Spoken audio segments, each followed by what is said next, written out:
How much, in terms of total number of bars of gold, did you see and handle that? Tell me about the total number.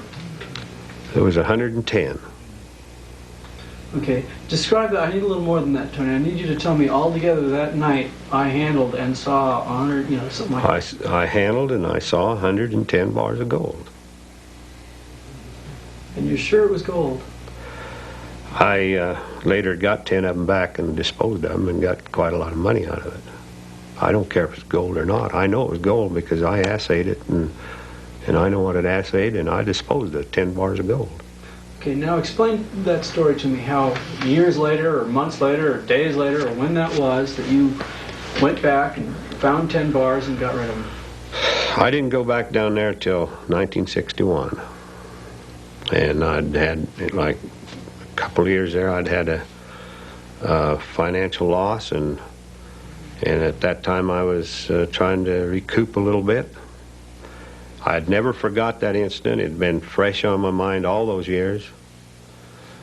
And I decided I believe I'll just go and get some. And I did. I went back and I thought I could go right in there and walk right up to some, but it wasn't that easy. The first time I went there, I see that there was no way that I was going to find any of that without a metal detector. So I come back home and I got a metal detector. I got a backpack, I got me a sleeping bag, I got some food and some water.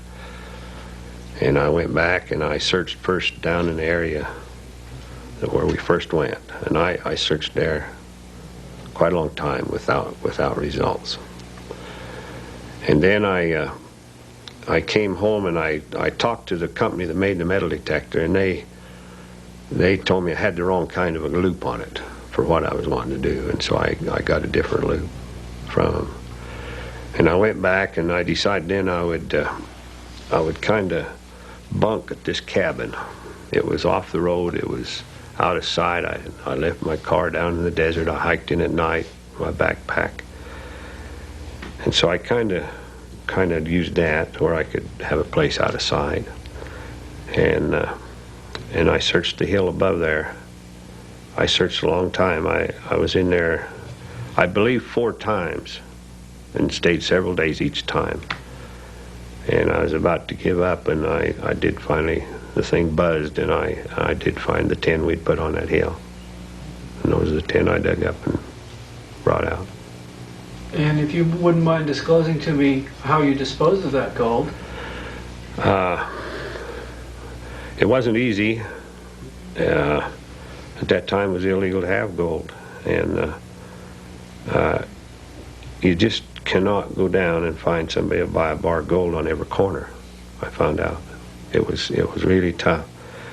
I had it for at least a year in my possession at home, and I had a very good friend that was he was the project manager of a large mining company in the area, and one day I went to him, and we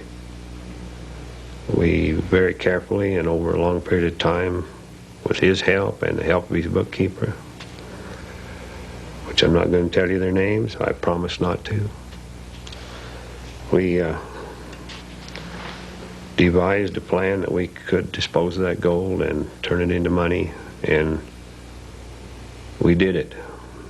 And we covered our tracks very well, and I'm not going to uncover them.